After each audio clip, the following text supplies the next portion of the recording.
Hey Geek, so if you plan to do any international travel, going to another country, then you need to definitely plan, prepare, and learn as much as you can. And one of the key things that you need to do is figure out the whole power situation in whatever country that you're going to. Because obviously if you don't have power to run your devices, then, well, you're gonna have a really, really bad time. And so at least here in Kuala Lumpur, Malaysia, this is the power plug that they have. It is type G, so it has this bigger one right here. There's like 3-prong socket. It's larger here and it's also larger here on the side. So this is much larger than the United States. And if I'm not mistaken, it's around 240 volts. And so that is very, very important.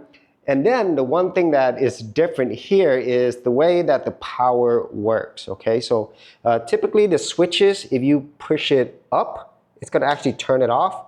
Down turns it on.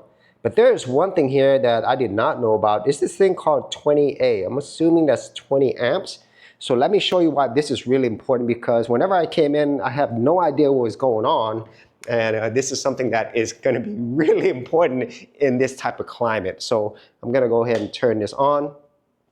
And so here's the big problem. So you have an air conditioner here, right? So most places in Southeast Asia, they don't have central heating air. They have these built-in units, okay? So in this case, I have my remote here. I tried to turn it on and it wouldn't turn on. And let me tell you, in this climate, it is extremely hot and humid. Even with all the windows open, it is simply unbearable. And so what I figured out was that if you don't turn this on, this 20A, then no power is going to go to it. Now, if I turn this on, you see that it's light up now. Hopefully you can see that. And now that that's on, you could go ahead and turn on your air conditioner right here. There it is. And then it'll work.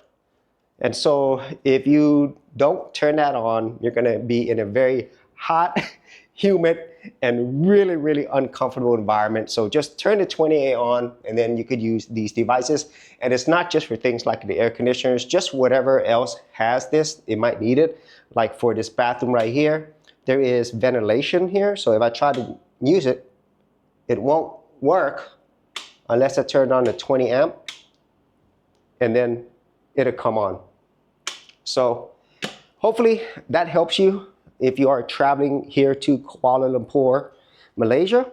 And I do recommend that you get some of these power travel adapters. I have a few. So this right here is an EPICKA. It'll pretty much work anywhere around the world. As you can see there, this will work here in Malaysia, but there's different regions. You just have to choose the region that you're at, and that'll work here. And this is 30 watts. And then I have another one outside.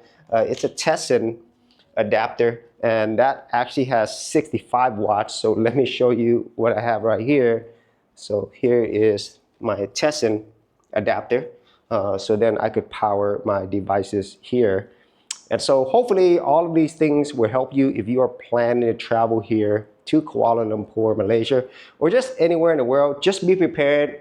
Make sure you plan ahead, see what power requirements are, and definitely get some of these travel adapters. And if you did want to support my channel and get these travel adapters, I will leave affiliate links in the description area below. And I'll see you on another episode.